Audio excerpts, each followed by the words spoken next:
You'll hear a woman complaining about an item she has bought. First, you have some time to look at questions 1 to 4.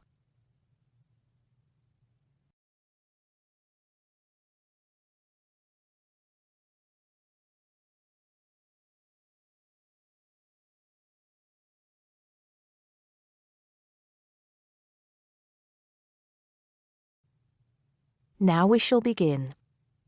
You should answer the questions as you listen because you will not hear the recording a second time. Listen carefully and answer questions 1 to 4. Smart Electricals, Mike speaking. How may I help you today? Good morning. I'm calling to complain about an item I recently purchased from your company. I'm not happy with it. Oh, I'm really sorry to hear that. I'll take you through the company's complaints procedure. I'll need to retrieve your files from our records so that we can discuss the problem properly and find a solution. I'll need to take some details from you first. Is that okay? Okay, but I don't have a lot of time. Will it take long? Not long, madam. Can I first take your name? Yes, it's Susan Yorke, Yorke. Okay. Can I have the address, please? Yes, it's Flat 1, 25 Alpine Avenue. That's ALPINE Avenue, Harchester. The postcode is HA6 5LD. Okay. Next. Could you give me your telephone number? Preferably one that we can call you on during normal working hours. Well, the home one is 01734 525 268. But you're only likely to catch me on that number in the evenings. I usually have my mobile phone with me during the day, though. It's probably best to take that number then. All right. My mobile number is 0781 233 452. And do you have the order reference number on you, by any chance? Well, I have the receipt that the camera came with in front of me. Ah, good. Which number is it? It's a bit confusing. It should be the 7-digit number on the top left corner of your invoice. Let me have a look. I need my glasses. Found it. It's DMX 8443. Thanks. Now, when did you purchase the item? Well, the camera was delivered last Monday, on the 1st of February. I ordered it online about 2 weeks before that, but I can't remember the exact date. If you have another look on the invoice receipt, the date should be there. Oh, yes. Here it is. January the 15th.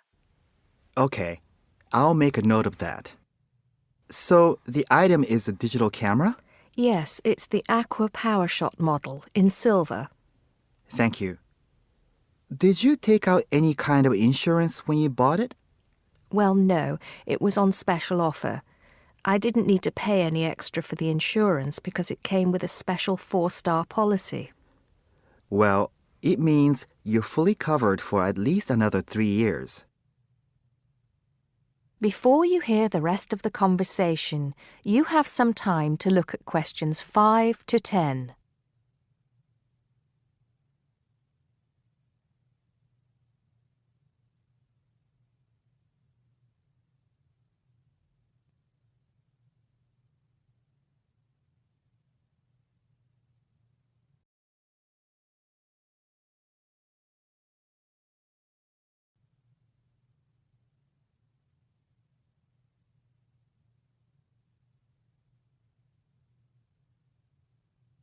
Now listen and answer questions 5 to 10.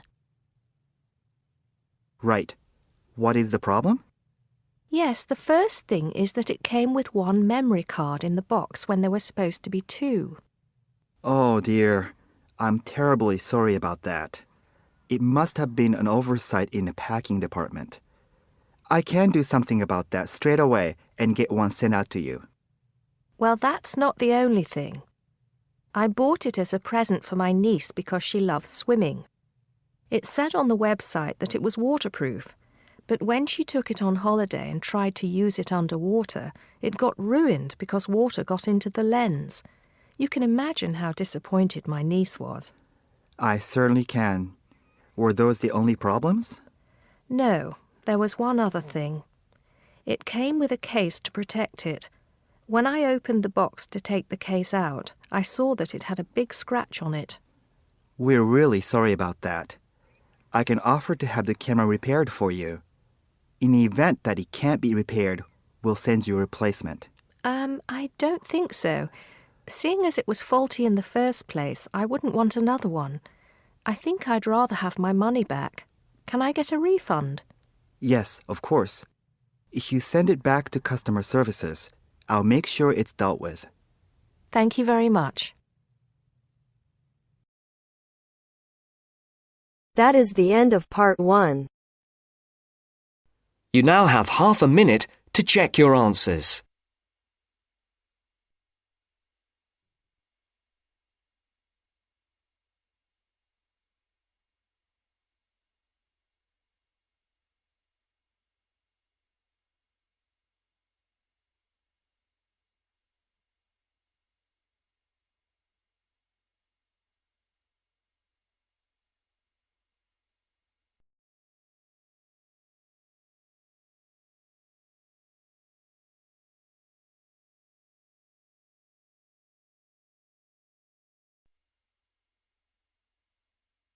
Now turns to part 2. Part 2. You are going to hear a talk on ginseng. First, you have some time to look at questions 11 to 14.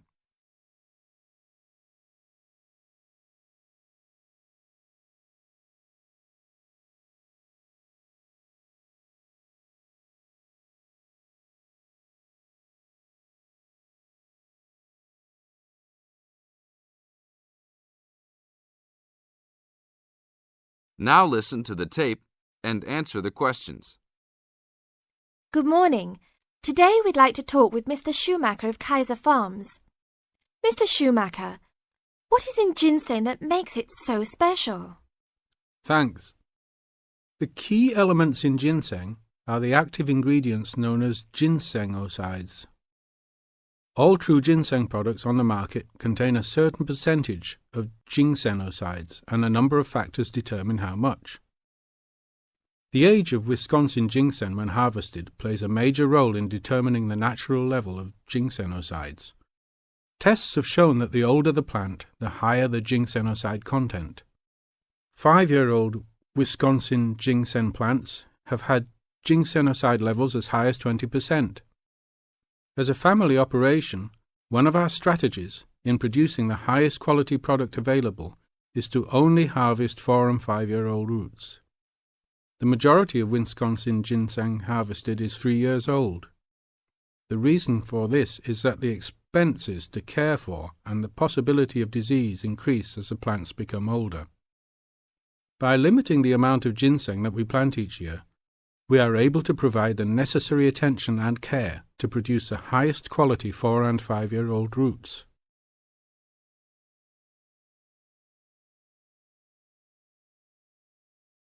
Now look at questions 15 to 20.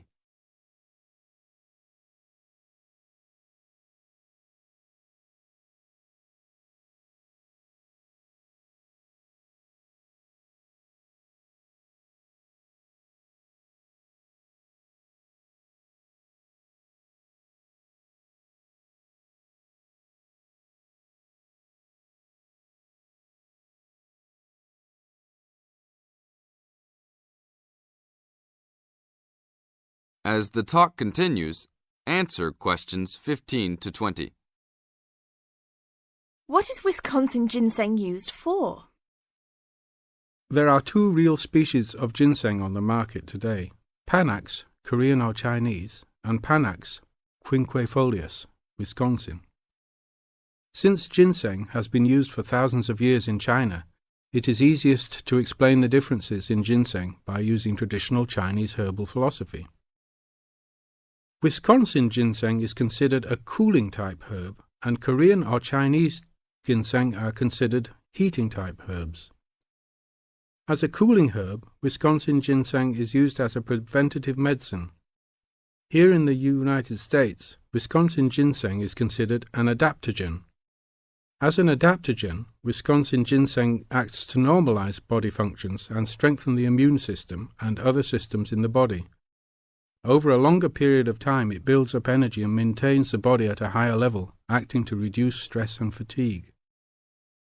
As a heating herb, Panax ginseng is used more as a stimulant and is often prescribed in China when the body is recovering from an illness and is worn down and in need of a rapid boost of energy. It is only recommended to be taken over short periods of time and not continuously. Wisconsin ginseng is considered the premier ginseng in China because it can be taken on a continuous basis and acts as a preventative type medicine by slowly building up the body. Wisconsin ginseng fits in perfectly with the Chinese herbal philosophy of preventative type medicine. Unlike here in the US, where we often wait until we are ill to seek medical attention, the traditional Chinese medicinal philosophy concentrates on building up the body to prevent illness. Based on the way Wisconsin ginseng has been prescribed in China, it is the correct ginseng to be taken for the majority of the consumers. Travel to China and see firsthand the ginseng that is considered the world's finest ginseng. That is the end of part 2. You now have half a minute to check your answers.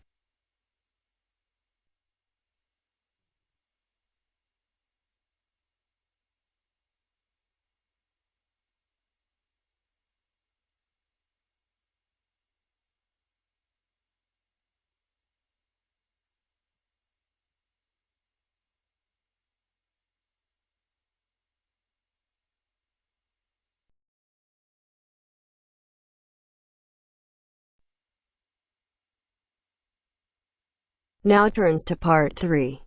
Part 3. You will hear a student called Sarah talking to her college tutor about some research she has to do as part of her course. First, you have some time to look at questions 21 to 27.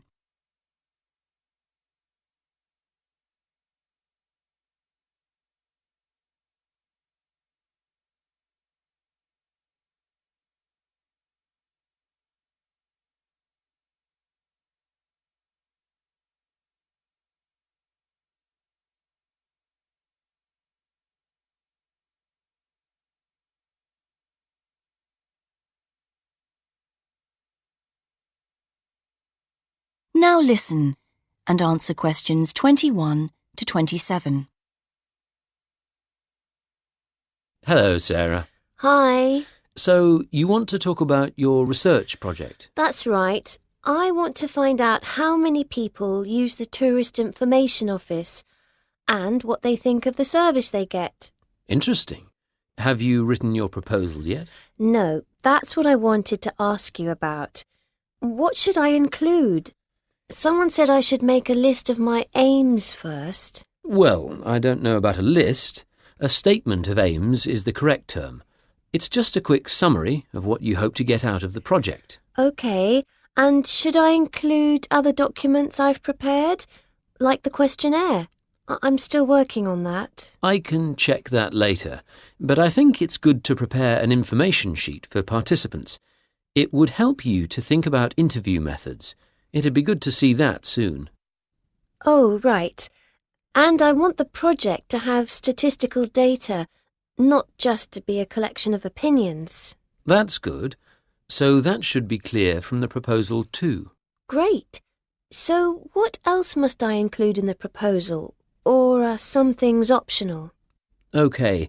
Some things that people normally put in a research proposal don't really apply to you, like any costs involved. That can be really important in some research projects, but as we don't have a budget, it's not something you need to include. Any costs have to come out of your own pocket, I'm afraid. Yes, I understand that. But I do need to know your criteria for choosing who to interview. I've got to check that you're using good sampling principles, for example. Sure. And what about the way I'm going to analyse my findings? That's not essential at the proposal stage on this project, but if you've got some ideas, include them, because it could save time later. OK. And do I need to make it clear how the report will be organised? Oh, I'm going to be giving you a template to use, so there's no need to go into that in the proposal. Great, thanks. Before you hear the rest of the conversation, you have some time to look at questions 28 to 30.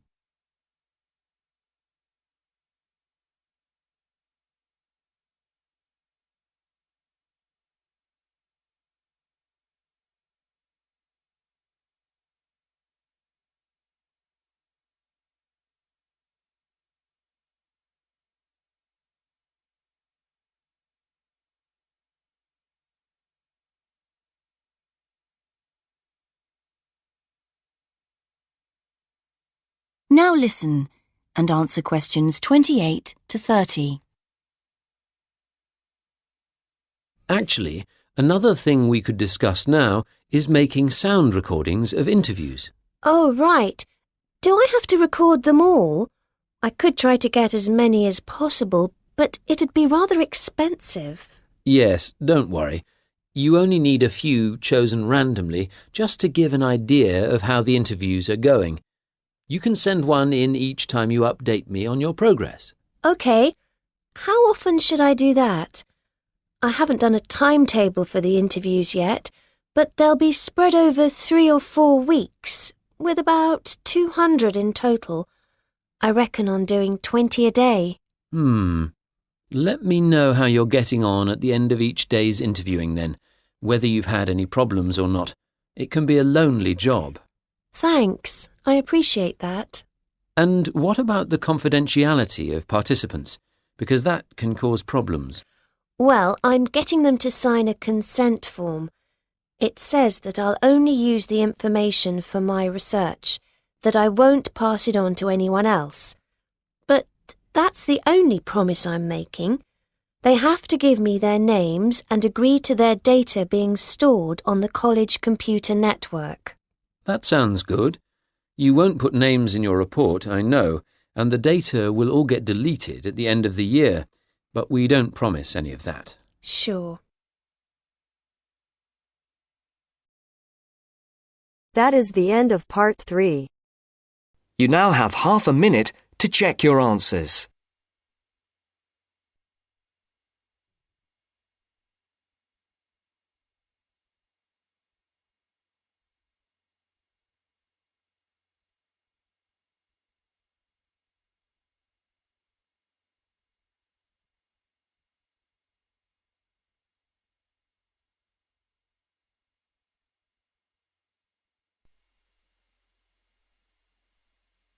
Now turns to part 4.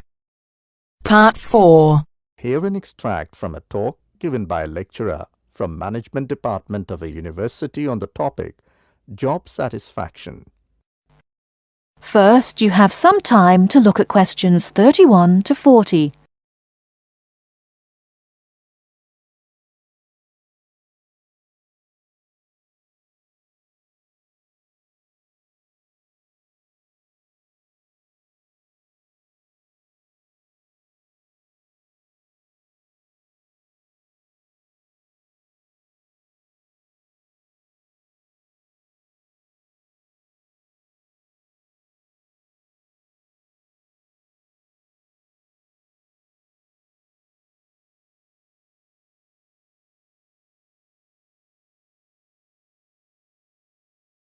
Now listen carefully and answer questions 31 to 40. Job satisfaction is how happy an individual is with his or her job. Scholars and human resource professionals generally make a distinction between affective job satisfaction and cognitive job satisfaction. Affective job satisfaction is the overall extent of pleasurable emotional feelings individuals have about their jobs, and is different from cognitive job satisfaction, which is the extent of individual satisfaction with particular facets of their jobs such as pay, pension, arrangements, working hours, and numerous other aspects of their jobs. At its most general level of conceptualization, job satisfaction is simply how content an individual is with his or her job. Effective job satisfaction is usually defined as a one-dimensional, subjective construct representing an overall emotional feeling individuals have about their job as a whole. Hence, effective job satisfaction for individuals reflects the degree of pleasure or happiness their job in general induces. Cognitive job satisfaction is usually defined as being a more objective and logical evaluation of various facets of a job. As such, cognitive job satisfaction can be one-dimensional if it comprises evaluation of just one aspect of a job, such as pay or maternity leave, or multidimensional if two or more facets of a job are simultaneously evaluated. Environmental factors. One of the most significant aspects of an individual's work in a modern organization concerns the management of communication demands that he or she encounters on the job. Demands can be characterized as a communication load. Individuals in an organization can experience communication overload and communication underload, which can affect their level of job satisfaction. Communication overload can occur when an individual receives loads of message in a short period of time, which can result in unprocessed information, or when an individual faces more complex messages that are more difficult to process. Due to this process, given an individual's style of work and motivation to complete a task, when more inputs exist than outputs, the individual perceives a condition of overload which can be positively or negatively related to job satisfaction. In comparison, communication underload can occur when messages or inputs are sent below the individual's ability to process them. According to the ideas of communication overload and underload, if an individual does not receive enough input on the job or is unsuccessful in processing these inputs, the individual is more likely to become dissatisfied, aggravated, and unhappy with their work that leads to a low level of job satisfaction. Superior subordinate communication. Superior subordinate communication is an important influence on job satisfaction in the workplace. The way in which subordinates perceive a superior's behavior can positively or negatively influence job satisfaction. Communication behavior, such as facial expression, eye contact, vocal expression, and body movement, is crucial to the superior-subordinate relationship. Nonverbal messages play a central role in interpersonal interactions with respect to impression formation, deception, attraction, social influence, and emotional bonding. Individuals who dislike and think negatively about their supervisor are less willing to communicate or have motivation to work, whereas individuals who like and think positively of their supervisor are more likely to communicate and are satisfied with their job and work environment. A supervisor who uses nonverbal immediacy, friendliness, and open communication lines is more likely to receive positive feedback and high job satisfaction from a subordinate. Strategic employee recognition. Employee recognition is not only about gifts and points. It's about changing the corporate culture in order to meet goals and initiatives, and most importantly, to connect employees to the company's core values and beliefs. Strategic employee recognition is seen as the most important program, not only to improve employee retention and motivation, but also to positively influence the financial situation. The vast majority of companies want to be innovative, coming up with new products, business models, and better ways of doing things. However, innovation is not so easy to achieve. A CEO cannot just order it and so it will be achieved. You have to carefully manage an organization so that over time, innovations will emerge.